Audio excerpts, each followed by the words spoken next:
que regulan el proceso penal en tiempos de COVID. Los principios son las herramientas más importantes, ya que son las ideas guía que orientan a nuestro proceso penal, y en función a ello, cabe analizar si los mismos se han visto vulnerados a raíz de la pandemia del COVID-19. También un tema muy importante en esta exposición es cuál ha sido la problemática y los desafíos que se han presentado en esta etapa. Nuestro expositor, el doctor Andel Galván Rivera, es abogado por la Universidad Nacional Mayor de San Marcos, magíster en Derecho Penal por la Pontificia Universidad Católica del Perú, especialista en Derecho Penal Económico por la Universidad Castilla-La Mancha, es profesor universitario de Derecho Penal y calificado ponente en diversos eventos académicos, tanto a nivel nacional como internacional. En unos momentos se da inicio a la exposición del ponente, doctor Ander. ¿Cómo están? Muy buenas noches. Muy buenas noches a todos los presentes en esta reunión académica.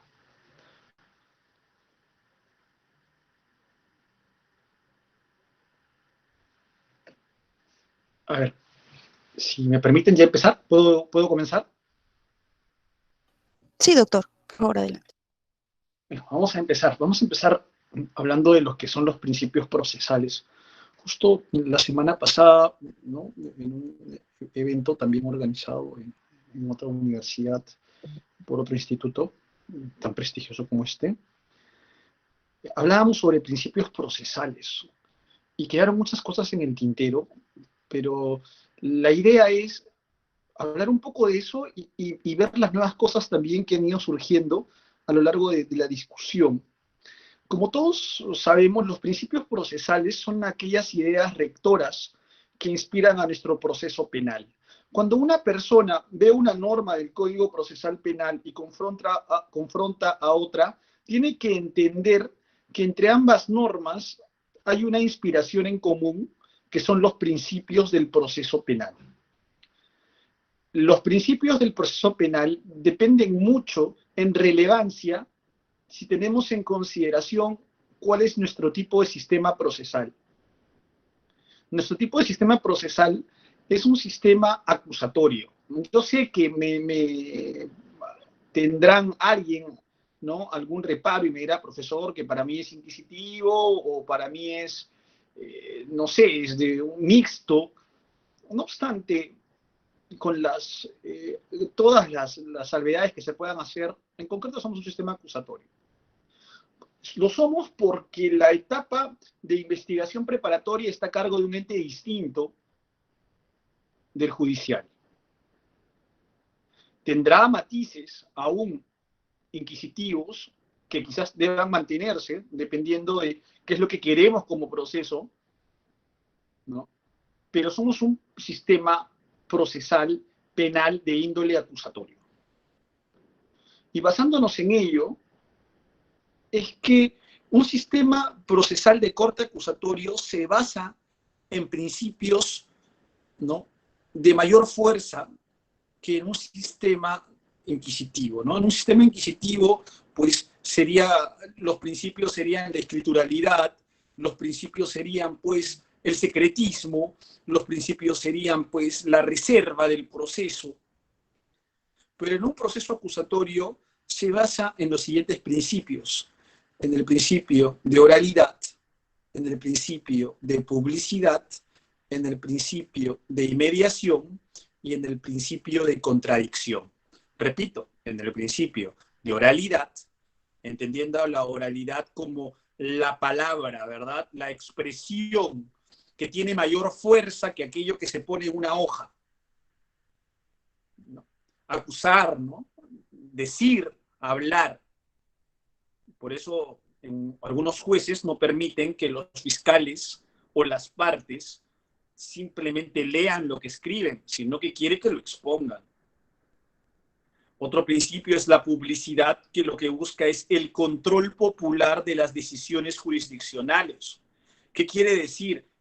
La publicidad lo que busca es que las audiencias que existan se hagan con la presencia o el control de la población, a efectos que la resolución que se emita pueda ser un reflejo de lo que la sociedad vio en audiencia. Asimismo, tenemos al principio de inmediación. ¿Y qué entendemos por inmediación? Sí, ya como muchos sospechan, hay algo de inmediatez ahí. Y entendemos por inmediación la cercanía que debe tener el juez, y más aún la cercanía física que debe tener el juez, no solo con los sujetos procesales, sino también con la prueba. La idea es que el juez que emita una resolución sobre mi tema sea el juez frente al quien se expuso personalmente la problemática y quien tuvo acceso a los medios probatorios. Y por último, la contradicción, que es el derecho que si alguien dice A, pues yo tengo el derecho a decir no A. Están expuestos estos cuatro principios principales, valga decir, ¿no? Aunque no, estos cuatro principios que más resaltan, creo que es mejor, en el sistema acusatorio que tenemos. Cabe analizar si en épocas actuales estos se han visto, no quiero decir vulnerados, pero puedo decir sí, ponderados, flexibilizados, relativizados hasta cierto punto. Como todos sabemos, y la idea de esta conversación, ¿no? No es tanto criticar, sino es más que nada ver que hay fallas y qué podemos plantear. Porque es muy fácil criticar, pero es cierto que hasta hace 4 o 5 meses los abogados que querían conocer el estado de su proceso, conocer la situación, que querían realizar actividad procesal, pues no podían. Vamos a ver, tanto de la óptica del imputado como de la óptica del Ministerio Público, como desde la óptica de un agraviado, qué es lo que pasa. Si todo está igual. Quizás alguien considere que todo está igual como antes del COVID. Si alguien lo considera, pues esta conversación o le dará cólera o no le servirá de mucho. Pero la idea es entender que la situación no es la misma, ¿verdad? Partimos de esa premisa. Partimos de conceptos como el distanciamiento social, que implica que entre sujeto y sujeto debe haber una distancia, ¿no?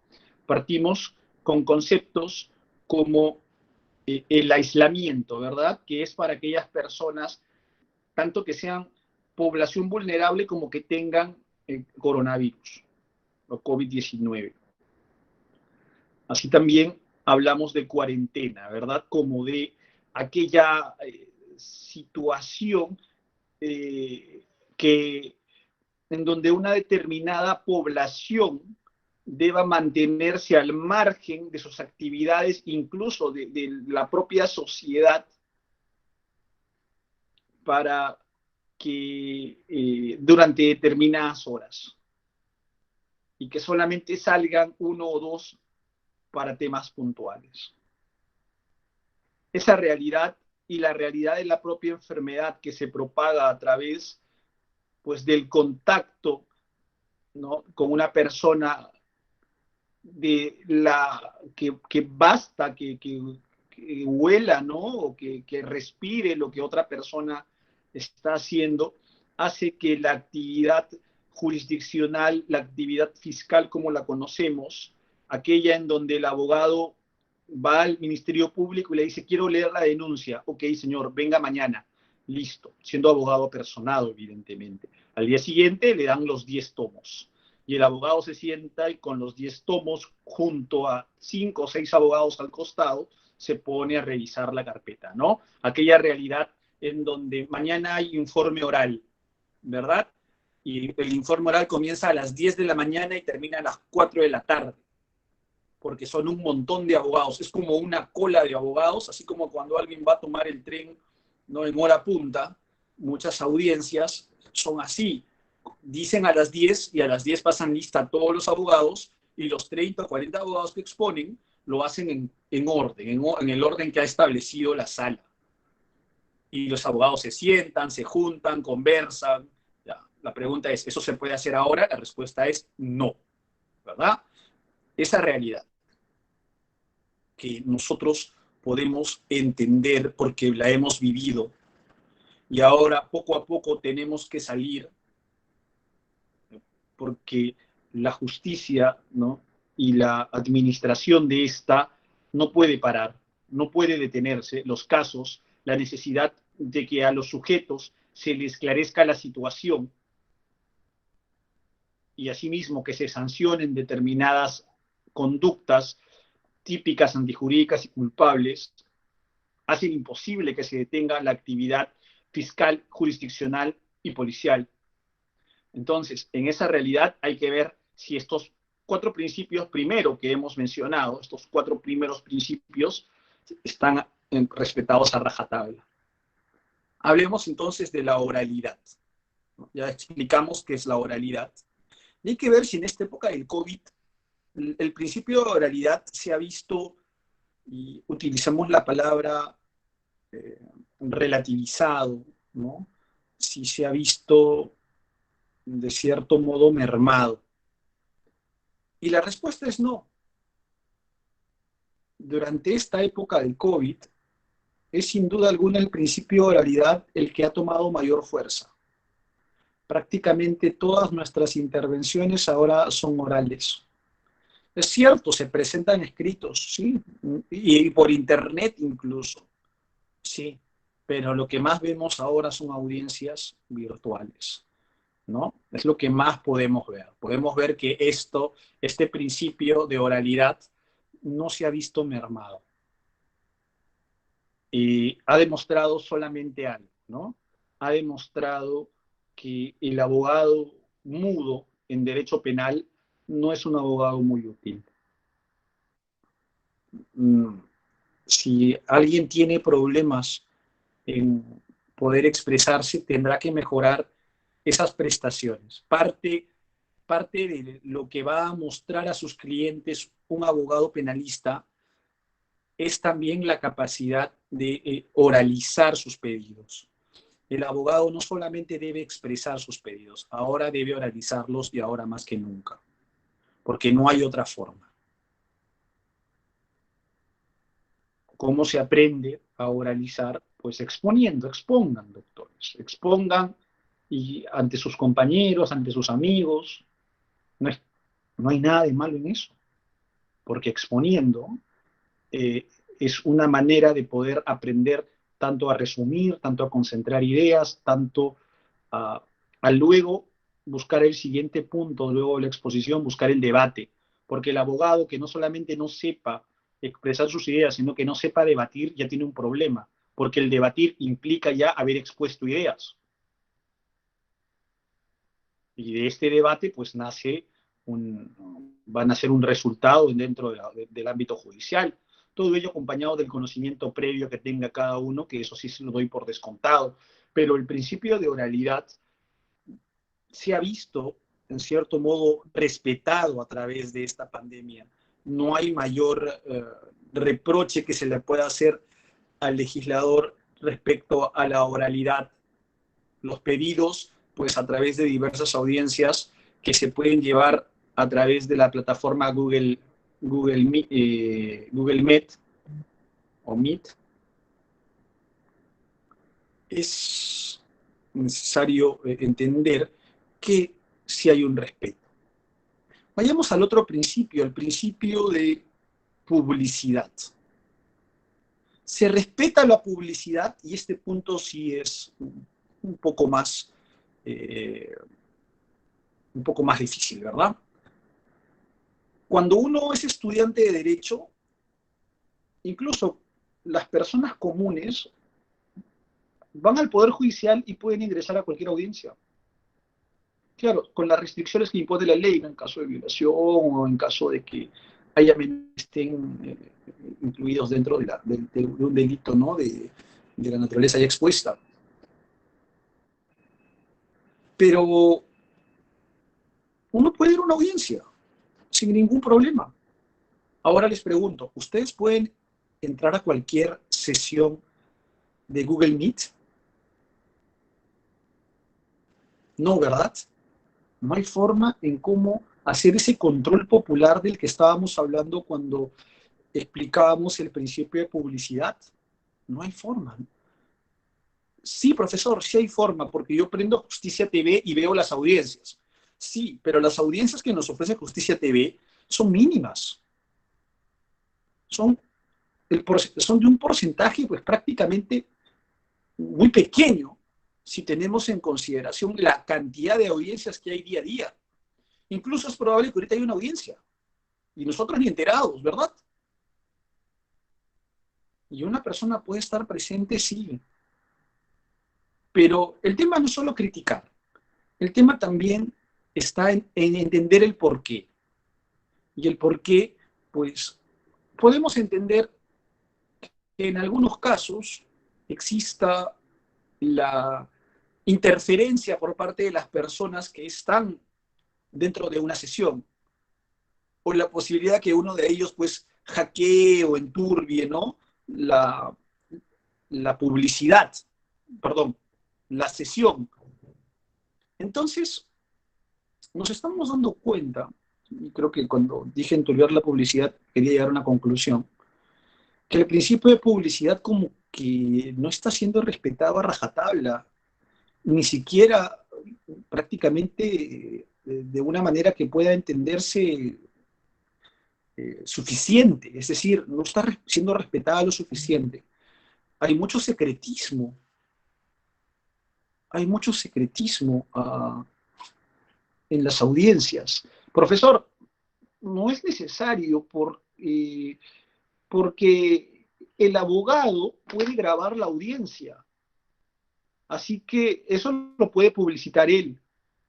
No, doctores, no es verdad, porque la resolución administrativa 173-2020 prohíbe a las partes que graben las audiencias. Por tanto, si su esperanza es grabar las audiencias y luego publicitarlas, no pueden hacerlo. La única forma en que una audiencia puede ser publicitada actualmente es a través del canal del Estado. Por tanto, no hay un conocimiento por parte de la población de cómo se están realizando las audiencias virtuales. Eso es un problema. La solución, pues, busquemos una. Evidentemente, en una audiencia virtual hay un host, pues este hospedador debería permitir la presencia de otras personas. Deberían publicarse los links de las audiencias del día en la página del Poder Judicial. Puede ser una medida, ¿verdad? Y si lo que se quiere es que no se perturbe la audiencia, pues entonces, ok, no lo cuelguen en vivo, cuelguen el que ya pasó, cuelguen todas las audiencias pasadas, cosa que la población, el que quiere puede ver la audiencia que le dé la gana. Y si no la quieren ver, pues está allí. La potencialidad del control está allí. El que quiere, pues se mira todas las audiencias del día. Si le alcanza el tiempo y la vida. Pero es una solución, ¿verdad? No estamos aquí para plantear solo problemas o evidenciar problemas. Doctores, las audiencias virtuales, pues existen y van a seguir existiendo hasta que no se encuentre una solución a esta pandemia. Ahora, el principio de publicidad, entonces, podría sortearse de ese modo, a través de colgar en los portales, ¿no? Estas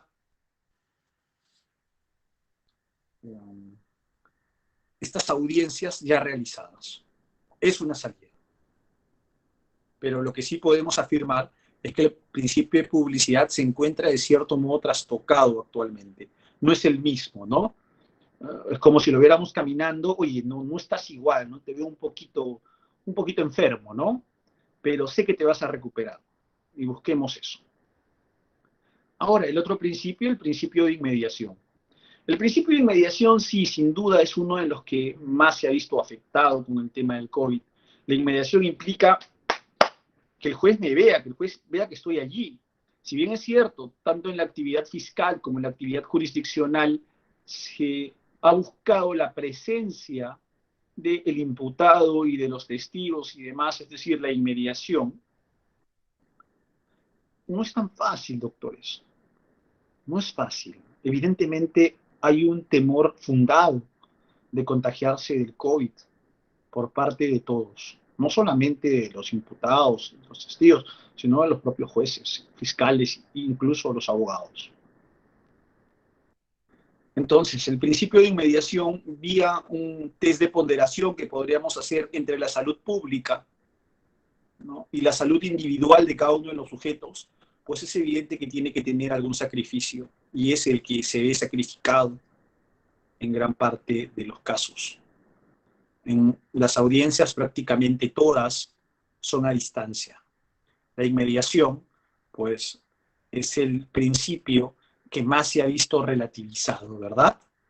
Es el principio que más se podría decir, llevado casi al límite de la vulneración. Pero esto tiene remedios, repito, no es solo criticar. ¿Qué remedios? Pues resulta necesario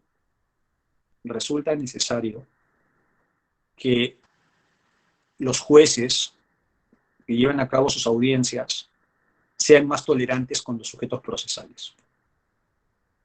Es decir, hay que entender a las partes. Hay magistrados que sí, ¿no?, se ponen mucho esfuerzo y gracias a ellos es que el Poder Judicial es grande. Pero puede existir también poca paciencia por parte de los magistrados. Si antes, pues, un abogado podía expresar rápidamente lo que sentía, lo que decía, ¿no? Porque hay que entender una cosa es la palabra dicha a través de un monitor. Ustedes me ven ahorita, pero no saben cómo me siento. Pero si estuviéramos frente a frente, probablemente me dirían, oye, no, de repente tienes un problema o te veo muy alegre, etcétera, etcétera. Entonces, estando frente a frente hay un impacto distinto.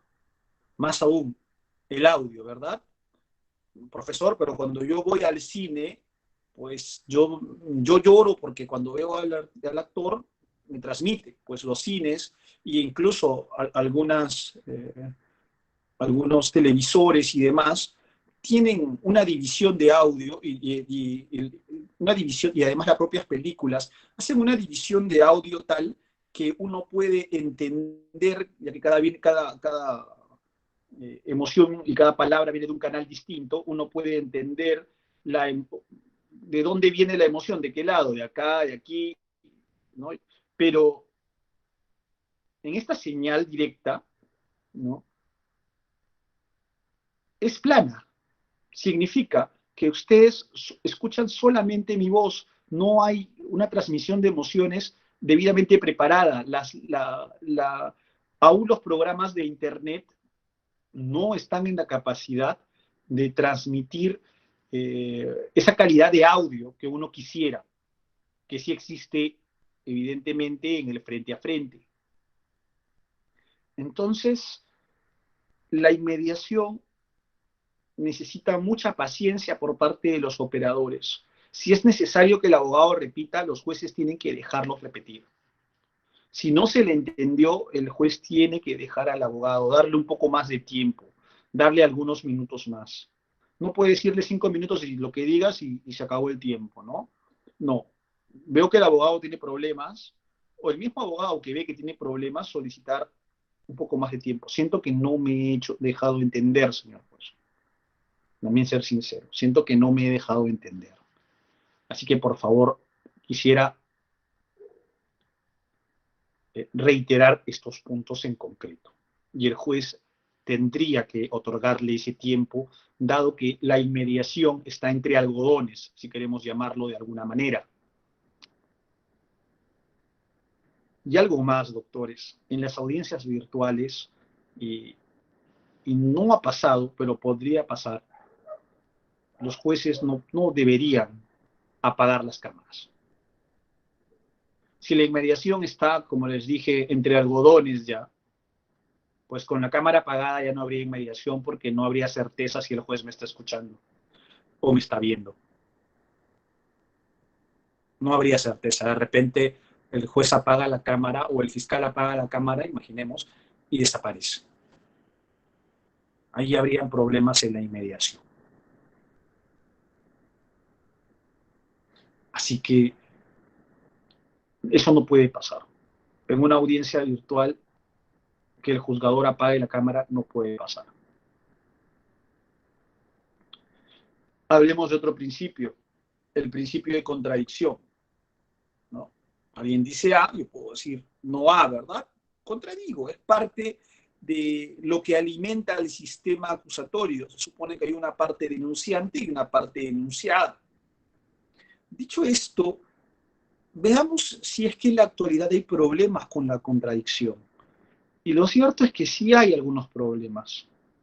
En primer lugar, un problema es que las audiencias virtuales, en algunos casos, pueden, dada la baja conectividad a Internet o dada que los abogados de repente no cuentan con un equipo lo suficientemente bueno, o la tecnología o los recursos para poder establecer una correcta conexión a Internet, pues quizás ni se le escuche, quizás ni se le vea, quizás ni siquiera pueda expresar correctamente lo que está diciendo. Él puede creer que lo están entendiendo, incluso él puede ser consciente de que no, pero más no puede hacer. Más no puede hacer. De repente tenía diapositivas y quería presentar, y las mismas no se han visto como se podrían ver si él estuviera pues dentro de una audiencia, y esto perjudica la contradicción que pueda realizar. Asimismo, ocurre también que el fiscal pues tenga algunos problemas logísticos y el abogado del imputado no lo escuche. El más perjudicado no solo es el fiscal, también el perjudicado es el abogado del imputado, porque no va a poder hacer una correcta contradicción. Imagínense, están en una prisión preventiva, están exponiendo a través del Ministerio Público los graves y fundados elementos de convicción y la señal está entrecortada. Termina de entrecortarse y le dicen, señor abogado, ¿no? Realiza usted, ¿no? su argumentación. ¿Qué va a decir? Oye, no escuché. No entendí algunas partes. Y si esto no es subsanado por el juzgador, pues es evidente que estamos vulnerando el principio de contradicción. Porque no me están dejando contradecir debidamente. Profesor, también el derecho de defensa, si esto incluso llega a causar que la defensa pues no pueda siquiera estructurar su estrategia, pues evidentemente también el derecho de defensa se verá perjudicado. Entonces, tenemos al principio de oralidad, al principio de publicidad, al principio de inmediación y al principio de contradicción. Hemos hablado ya de 4 principios, pero no son los únicos. Veo aquí, y me alegra mucho, ver a algunos de mis antiguos alumnos. Me alegra bastante ver que aún siguen detrás de la senda del derecho procesal penal. Les mando un fuerte saludo a ellos. El principio de igualdad. El principio de igualdad entendemos que la idea es ser justo no con uno, sino ser justo con los dos, ¿verdad? Si yo voy a ser justo, soy justo con los dos. A los dos les doy las mismas oportunidades. Cabe la pregunta, frente a esta época de pandemia, ¿estamos dando las mismas oportunidades a ambas partes? No quiero criticar, pero es necesario hacer algunas precisiones. El viejo Código de Procedimientos Penales tiene una etapa denominada instrucción, ¿no? Una investigación preliminar, hay una formalización de denuncia, luego una audiencia de presentación de cargos, una autoapertura de instrucción y hay una instrucción, ¿verdad? La instrucción está a cargo del juez instructor. Es un proceso inquisitivo, hay que decirlo, es un hombre, es un proceso inquisitivo. Cabe hacer la pregunta, el expediente, ¿no? Está a manos del juez.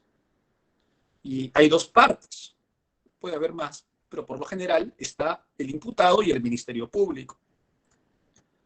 pero el expediente se va al Ministerio Público para vista fiscal cada cierto tiempo. Con el tema del COVID, muchos expedientes se han quedado a manos del Ministerio Público durante 5 o 6 meses. Dirán, pero no han trabajado. Bueno, la pregunta en concreto es, ¿una de las partes se ha quedado con el expediente? ¿Eso es igualdad? No, pero no lo han trabajado. Y lo van a trabajar encima después. Esto que siempre se criticó del código, esto de darle a una de las partes el expediente y el imputado no la tiene. Siempre se criticó, pero con el tema del COVID ya se ve como que ya un poco escandaloso. Oye, la fiscalía tiene el expediente ahí y puede revisarlo a sus anchas. Lo ha tenido 5 o 6 meses.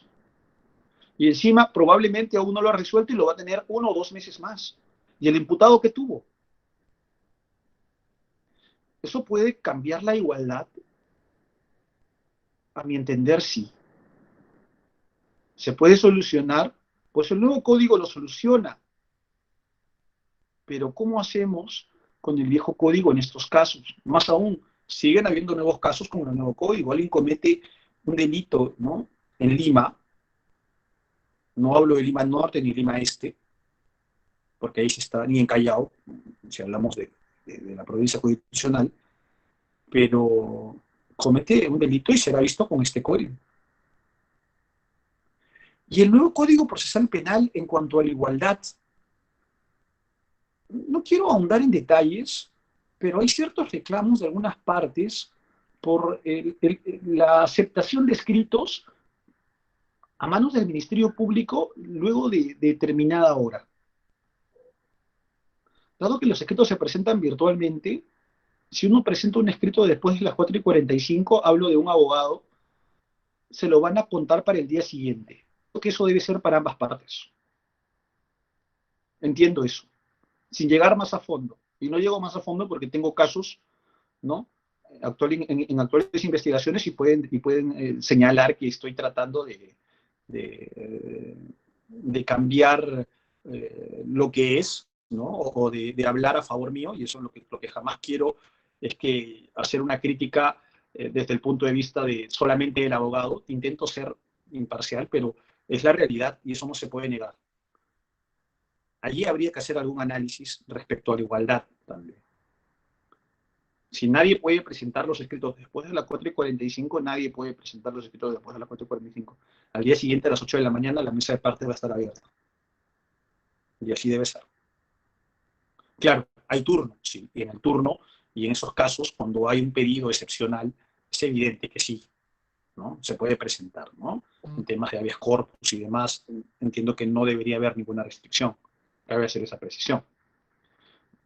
Pero la igualdad, yo creo que en este momento es lo que más se debería tratar de cuidar. Más se tendría que tratar de cuidar la igualdad. Hablemos ahora de respecto al derecho de defensa. Como ustedes saben, el derecho de defensa es el derecho que tiene toda persona, ¿no? De conocer los términos de la imputación, de contar con un abogado defensor, ¿no? De tener acceso al expediente. La pregunta es, ¿podemos tener acceso al expediente los abogados en este momento?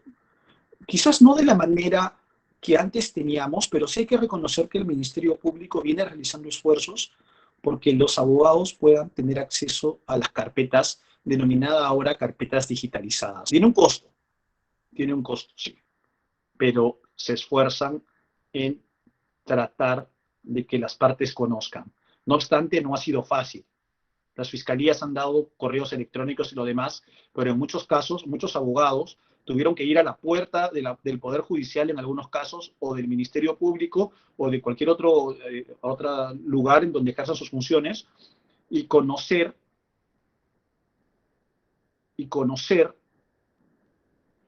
personalmente allí cuál es la dirección electrónica. Ahí han tenido que enterarse los abogados. Oye, ¿cuál es la dirección? O preguntar, ¿no? En ocasión de alguna audiencia a la que ha sido citado, ¿y cómo puedo tener acceso al expediente?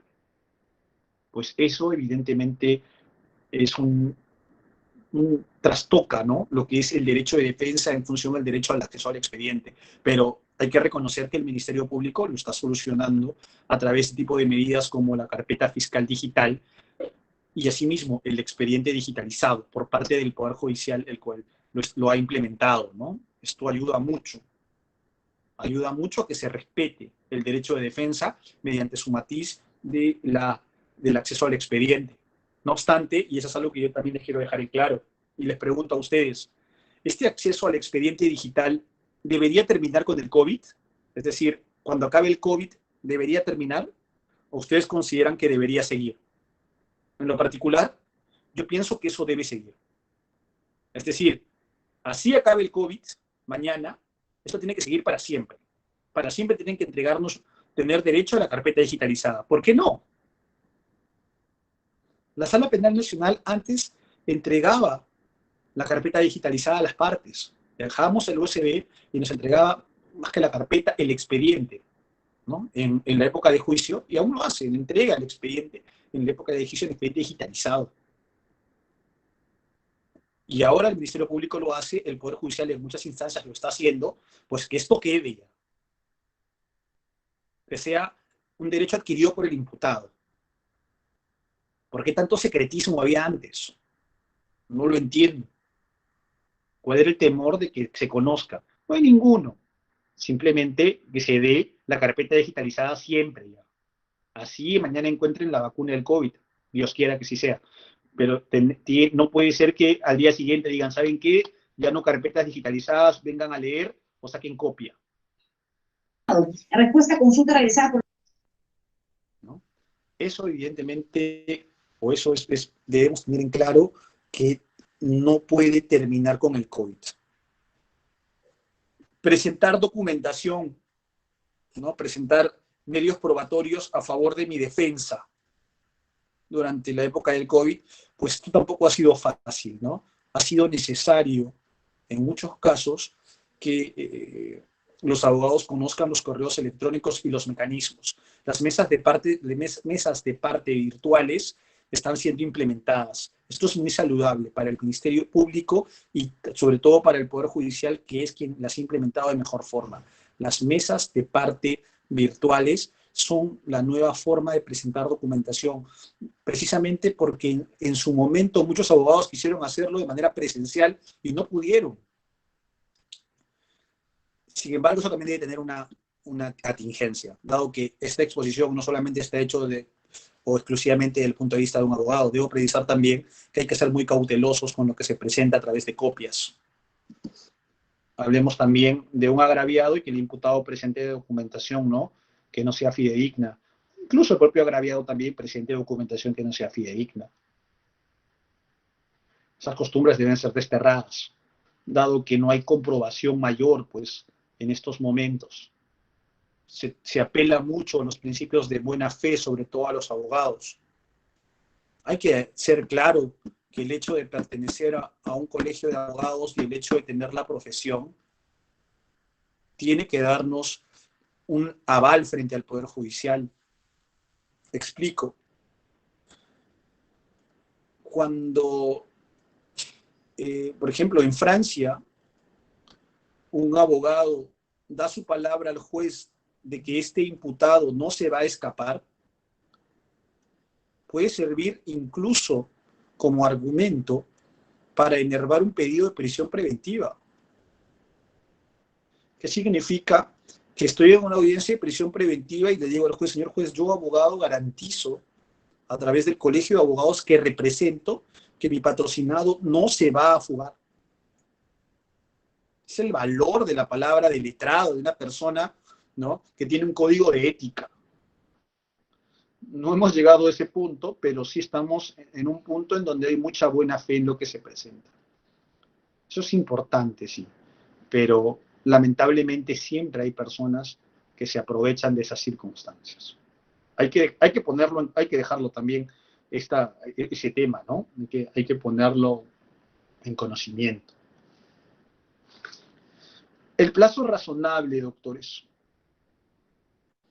Pues el plazo razonable es sin duda alguna uno de los principios de los cuales se habla mucho, pero es la consecuencia del mismo lo que poco se conoce.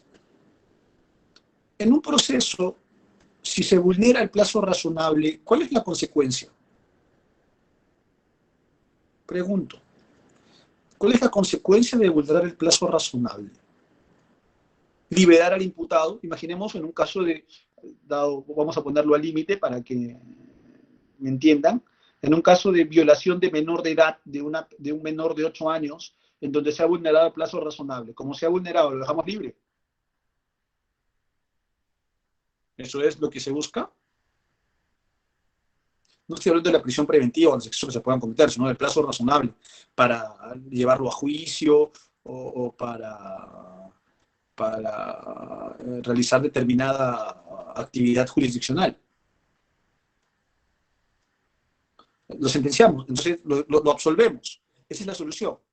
No, evidentemente que no, ¿no? La solución del plazo razonable será pues sancionar a las personas que han realizado esta o que han provocado esta demora, ¿no? Si es que es atribuible a la actividad judicial. Y es sin duda alguna, en estas épocas del COVID, en donde el plazo se ha visto congelado, si lo queremos decir de algún modo. Los procesos no han avanzado. Las investigaciones tampoco han avanzado. Y esto es malo, pues es malo del modo en que se quiere solucionar. Porque yo entiendo que es algo que también está ligado al principio de igualdad. Y quiero que ustedes me sigan la idea. Imaginemos que hay una investigación por un proceso complejo. El plazo de una investigación por proceso complejo es de 8 meses, ¿verdad? Imaginemos que hay una investigación por 2 meses que recién se está realizando. Y la fiscalía diga, ¿saben qué? Han pasado 2 meses, pues hubo COVID, se han suspendido por 6 meses las labores, yo pido reposición por 6 meses más. ¿No? Sí se me entiende, ¿verdad? Y el Ministerio Público tiene 6 meses más repuestos de plazo. La pregunta es, ¿quién se perjudica allí? ¿Por qué le damos toda la carga al imputado respecto al plazo? O sea, repongo el plazo que faltaba como si hubiera sido culpa del imputado. No, pero no ha sido culpa de la fiscalía. No, no ha sido culpa de la fiscalía, pero tampoco ha sido culpa del imputado. Ahora que tanto se cuestiona la apertura de investigaciones con simple nivel de sospecha simple, ¿no? Lo cual también va a traer algún debate, no es materia de este conversatorio, pero ¿por qué achacarle todo al imputado? Todo el plazo, ¿no? Como si él hubiera provocado el COVID. Los fiscales y el propio Poder Judicial deben ser conscientes de ello. Y no digo que no repongan el plazo, repónganlo, pero piensen también en el imputado. Piensen también en el imputado. Ok, no será todo el plazo, pero réstenle algo. No se hace. No se hace y eso no hace más que evidenciar que el principio de plazo razonable en función al imputado, ¿no? Está siendo trastocado y se está reponiendo los plazos sin pensar sin pensar en su situación. No olvidemos que una persona que se encuentra en un proceso es una persona que tiene una grave preocupación. Y él necesita que se esclarezca su situación, porque a pesar de lo que querramos decir, esa persona está investida de la presunción de inocencia. Entonces, si no se esclarece su tema y encima se reponen los plazos como si él hubiera provocado el COVID, repito nuevamente, el Ministerio Público no tiene la culpa del COVID, pero los imputados tampoco. Y si queremos ir a un análisis más allá, ¿quién está en mejor posición? ¿Quién está en mejor situación de poder soportar una pandemia? ¿Un imputado solo con su abogado o el Ministerio Público con toda la maquinaria que tiene? ¿Quién está en mejor posición de soportar esa situación? Y no hemos aprendido que quien está en mejor posición de soportar una situación debería cuando menos ser ser el primer sacrificado. ¿No entendemos eso? ¿O el primero que haga sacrificios? ¿El más poderoso no hace más sacrificios ante el más débil?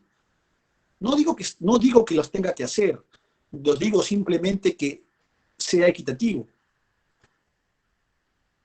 No quiero después que se me critique a mí de hablar siempre a favor de los abogados.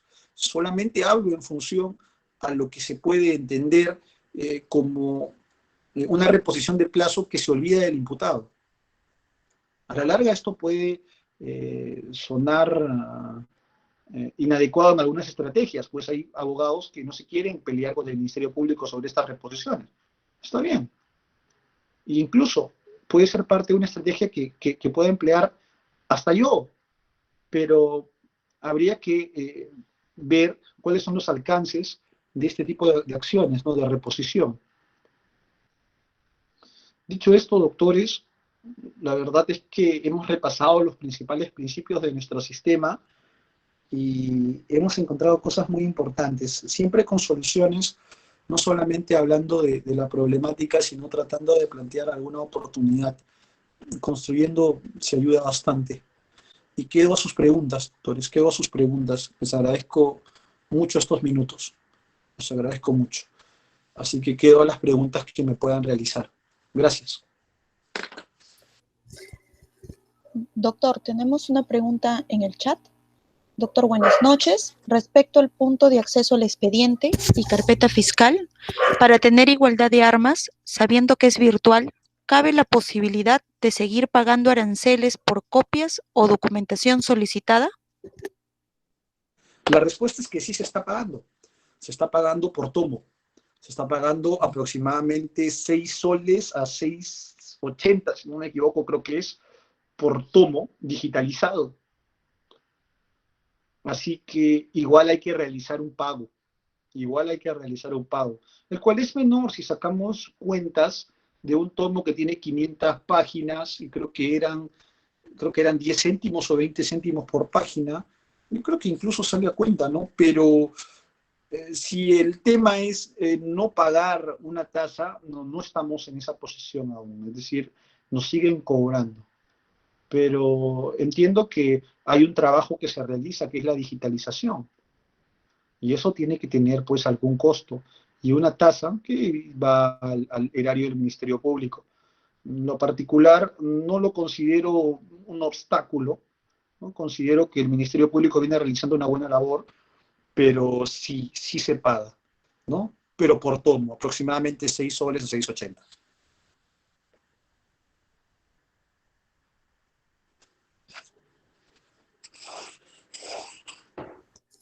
¿Existe alguna otra pregunta?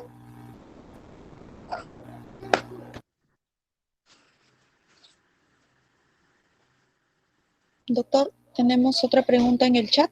Doctor, buenas noches, agradeciendo por su excelente ponencia. A la fecha, ¿no se puede acceder a la lectura de la carpeta fiscal o expediente? Se refiere a la lectura física, entiendo. Miren, al respecto, sí se puede ir a un juzgado y sí se puede conversar, ¿ya? Conversar con algunos encargados. En lo particular, yo he presentado depósitos judiciales en un caso, ¿ya? Y he presentado un escrito de manera presencial. Pero lo que no me han dejado, a pesar de que he tratado, es de leer el expediente. No obstante, sí se han realizado algunas audiencias presenciales. Hay conocimiento y hay citaciones, no voy a señalar las fiscalías por un tema de salud de mis casos, pero que están citando presencialmente. Entiendo yo entonces que si se puede citar presencialmente a un sujeto, ¿por qué no puedo leer el expediente? Quizás hay otros abogados que sí les han permitido leer el expediente precisamente porque ha habido una citación presencial. Si hay una citación presencial para una declaración, el expediente tiene que estar en la mesa. Y si está el expediente en la mesa, yo lo puedo leer. Pero lo cierto es que si yo voy a leer el expediente ahora, quiero ir a leer, no voy a poder hacerlo. No lo voy a poder hacer. Pero les repito, no me vayan a alguien decir, profesor, pero yo conozco a alguien que ha leído un expediente. Precisamente, sí ha habido casos de declaraciones presenciales en donde tiene que estar el expediente en la mesa. Y si está el expediente en la mesa, todo abogado va a pedir leerlo. Va a pedir leerlo. Le dirán que no, oiga, pero está ahí. Lo podrá chequear cuando menos. Bajo esa premisa se podría hacer una lectura, dado que la propia Fiscalía está permitiendo el acceso a las partes, a las propias instalaciones.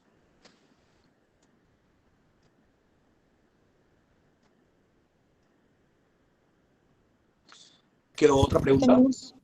Tenemos otra pregunta, doctor.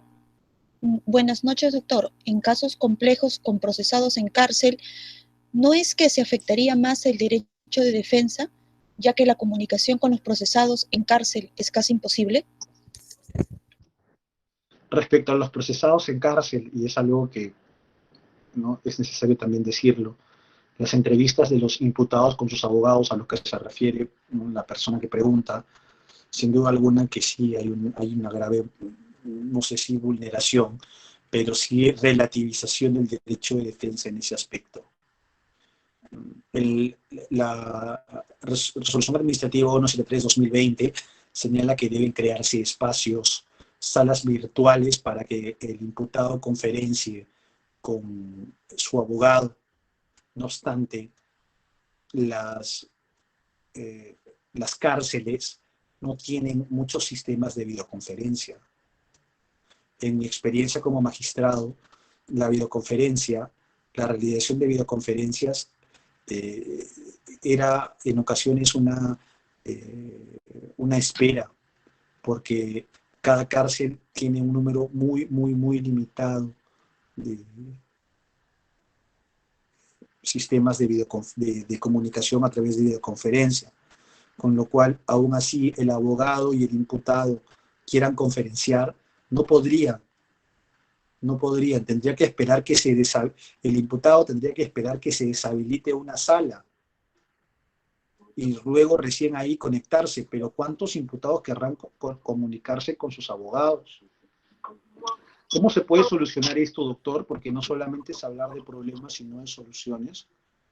Y entiendo yo que el propio INPE es que no proporciona, debe de proporcionar teléfonos para que puedan comunicarse de manera a través del celular. Esa sería una solución. Esa sería una solución. De este modo, el imputado y su abogado podrían conversar por teléfono. Obvio, plenamente acreditado que es el teléfono del abogado. Y, obviamente, entendiendo de qué clase de delincuentes nos tratamos, porque tampoco vamos a ser bobos como sociedad. Porque puede utilizarse este mecanismo para extorsionar o demás, ¿no? Pero esta puede ser una solución. Que se comuniquen a través de teléfonos celulares, un teléfono común, que las personas hagan una cola o una fila y se comuniquen a través del INPE. ¿Por qué no? Si es su derecho de defensa el que está siendo respetado. Esa podría ser una alternativa, doctor. O doctora, disculpe, no sé quién hizo la pregunta, pero le agradezco mucho.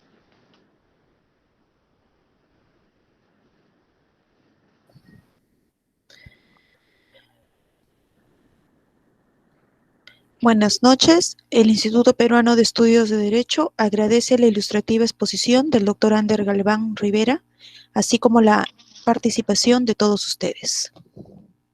Les agradezco a todos. Muchas gracias. Muchas gracias por la invitación.